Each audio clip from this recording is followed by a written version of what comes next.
the first time I realized my quiet little house was being watched. I was standing in my driveway with mud running down my old red pickup truck, and a stranger was taking pictures of my front porch. I remember thinking, this is weird, but not dangerous. Not yet. I had no idea that one small click of a camera would eventually turn into a fight over privacy, power, and how much control a neighborhood association should really have over people's lives. My name is Daniel Carter, and for almost 12 years I lived on a small piece of county land just outside the gates of a community called Willow Creek Estates in northern Georgia. My house wasn't part of their neighborhood, never had been, and honestly, that was one of the reasons I liked it. I had a little space, a quiet driveway, and the kind of peace where you could drink coffee on your porch without hearing someone complain about the color of your mailbox. The homes across the street were beautiful, no doubt about that. Perfect lawns, identical fences, freshly painted houses that looked like they came straight out of a magazine. But there was always something about that place that felt a little too organized for me. Every flower bed had to be the right height. Every trash can had to disappear at exactly the right time. And apparently even the angle of your garden hose could become a neighborhood emergency. Still, I never paid much attention. Their rules were their business. Then came a cloudy Thursday afternoon in March. I was washing dirt off my 2008 Tacoma after hauling some old equipment from a job site when I noticed a white SUV pull up near the entrance gate across the road. It wasn't unusual for people to come and go, but this vehicle was different. It had the Willow Creek Estates Homeowners Association logo printed on the side in dark blue letters.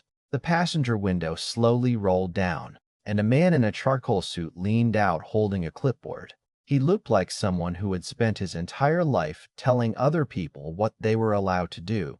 I wiped my hands on a rag and waited, thinking maybe he was looking for an address or checking a utility line. Instead, he stared directly at my house, not casually, not like someone admiring the view. It was the kind of stare you notice because it feels like someone is measuring something. After a few seconds, he lifted his phone and took a picture of my front porch. I could hear the tiny shutter sound from across the street. It was such a small noise, almost nothing, but something about it bothered me. I walked closer and called out, "Hey, can I help you with something?" The man looked over but didn't seem surprised. He just lowered his phone and gave me a polite little smile. "Just documenting the area," he said. "For what?" I asked. He glanced down at his clipboard. "Community improvement purposes." That answer stuck with me because it wasn't really an answer. It was the kind of phrase people use when they don't want to tell you what they're actually doing. I watched him drive away and told myself not to overthink it. People take pictures all the time. Maybe it was nothing. Maybe I was just being suspicious. But a week later, Willow Creek Estates sent a letter to every homeowner announcing a new neighborhood safety enhancement program. The HOA president, a woman named Karen Whitmore, described it as a modern solution to rising package theft and property concerns. They installed sleek black cameras on tall aluminum poles near the entrance and along several streets inside the community. At first, everyone loved it. The neighborhood Facebook page was full of comments praising the board. "Finally, someone is doing something," people wrote. "This is what a safe community looks like." I remember laughing when I saw one comment because the person said, "If you have nothing to hide, you shouldn't care." That sentence always sounds simple until you realize someone else gets to decide where the line is. For a while, nobody questioned anything. The cameras were new.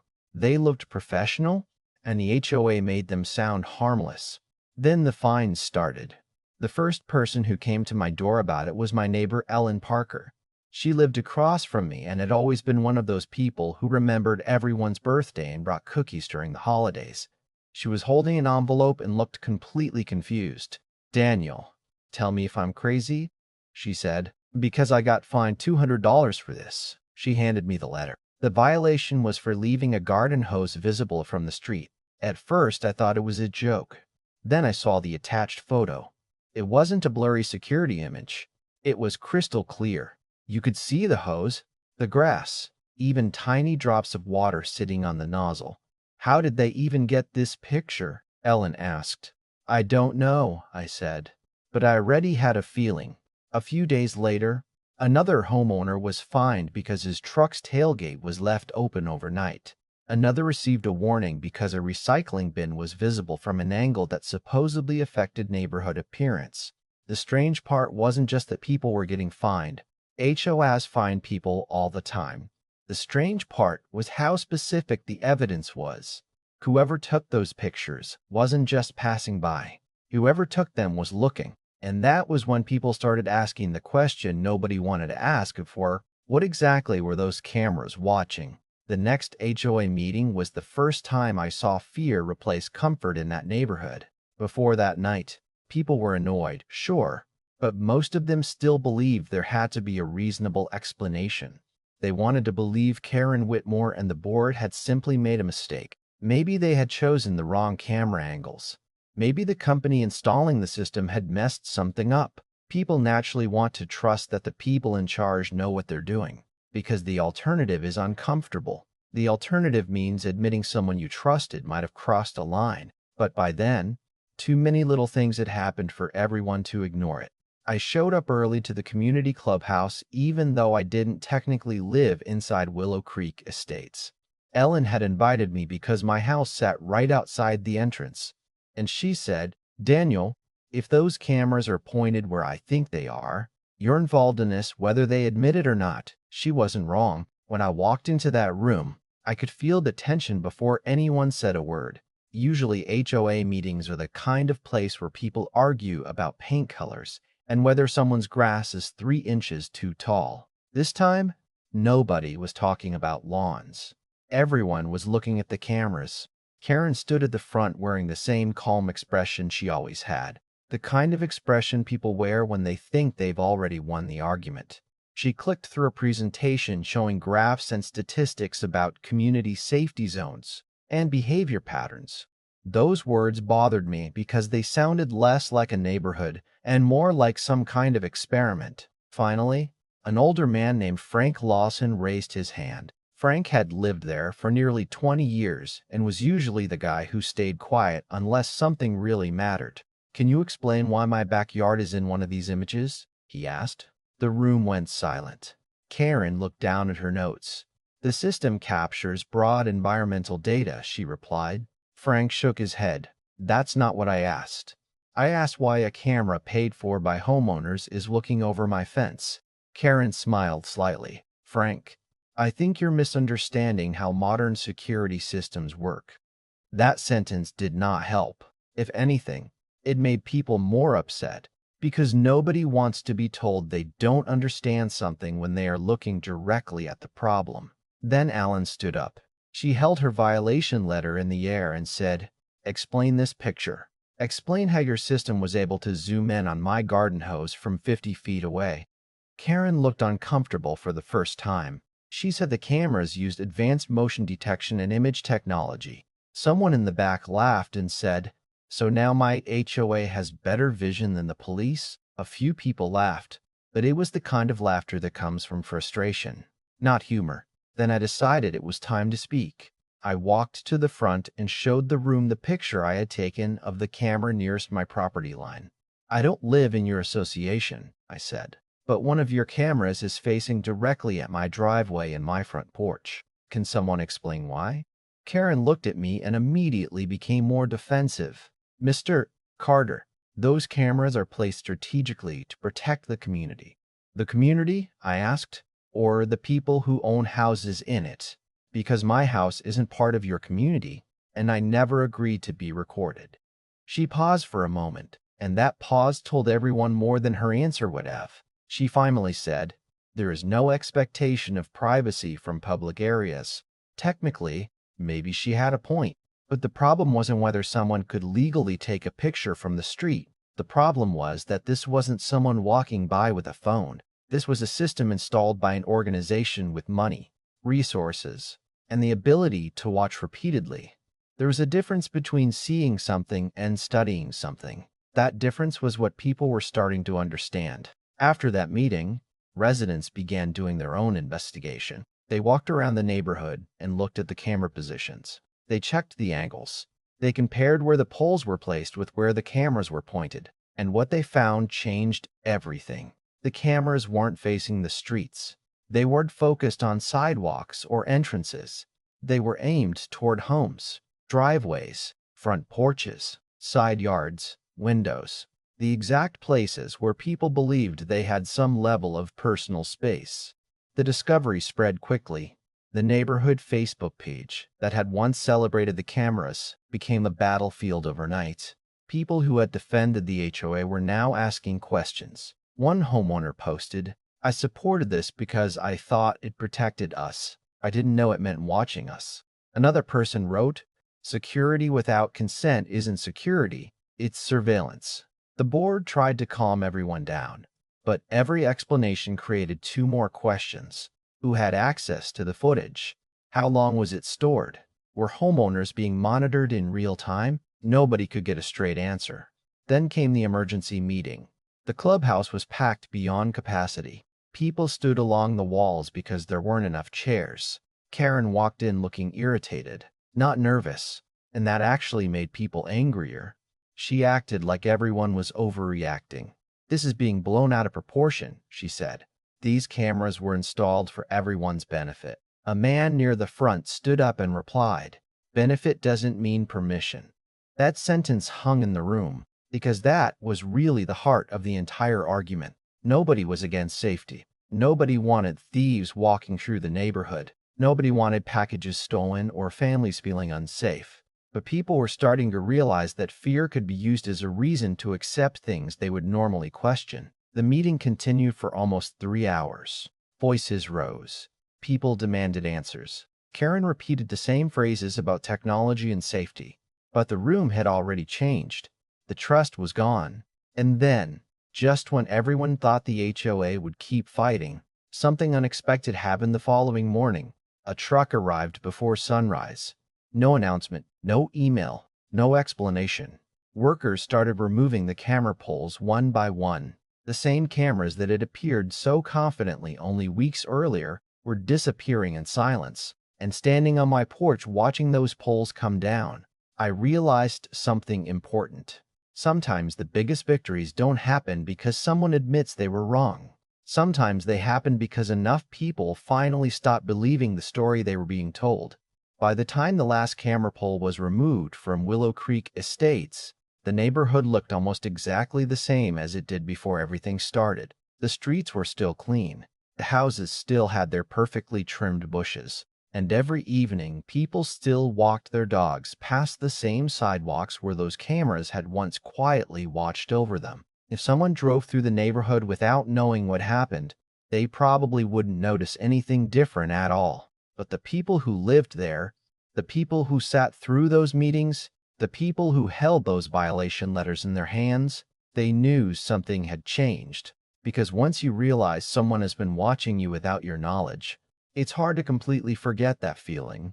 It's like finding out someone had been standing outside your window every night, and even after they leave, part of you still wonders if they might come back.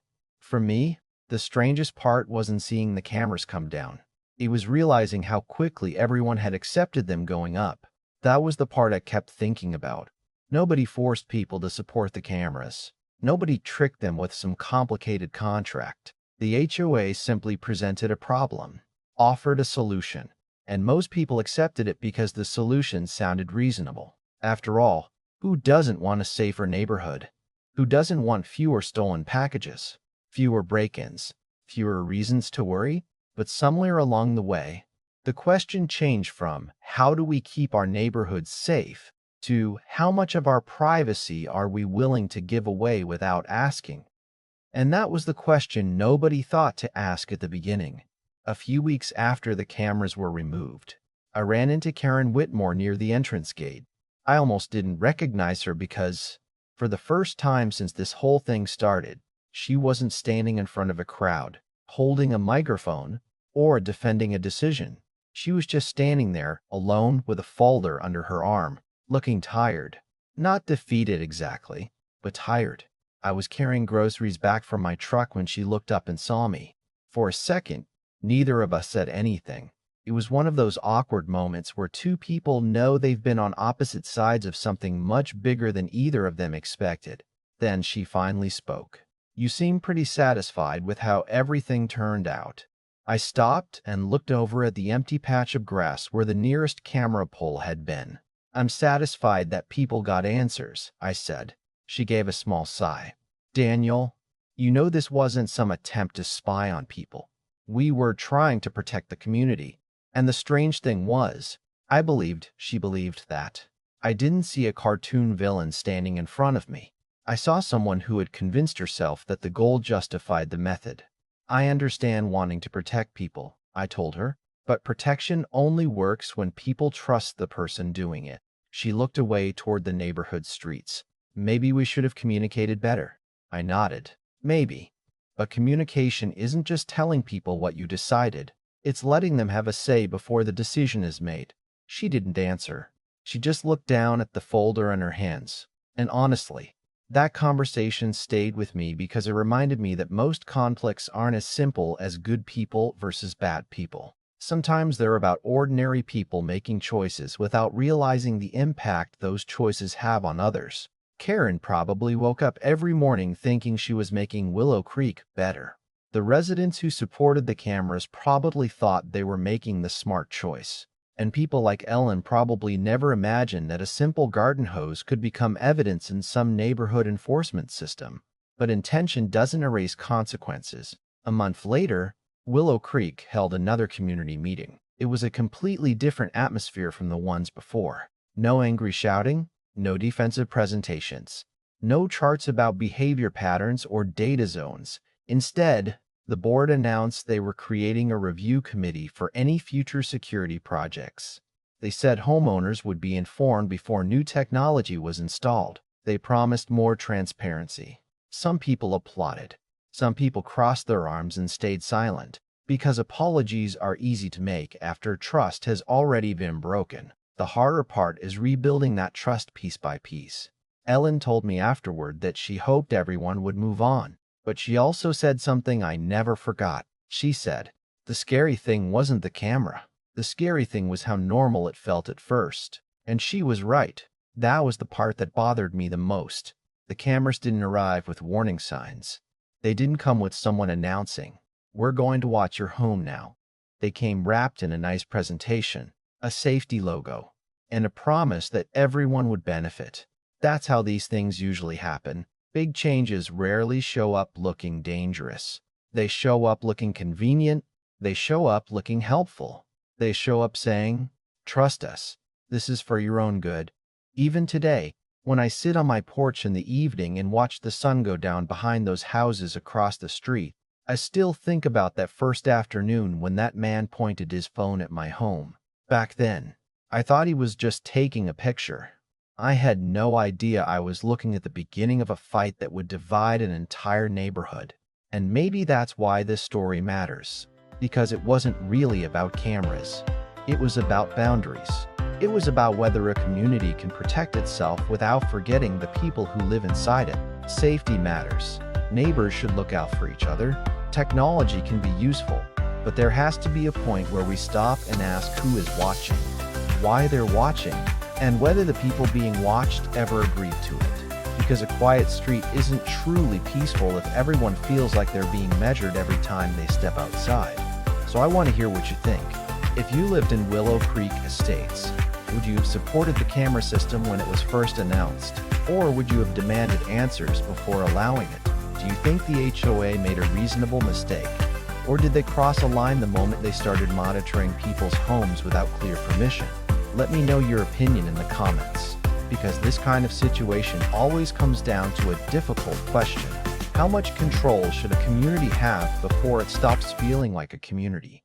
If you enjoyed this story, share it with someone who loves real neighborhood conflicts, because sometimes the biggest battles don't happen in courtrooms or city halls. Sometimes they start quietly, right across the street from your own front porch.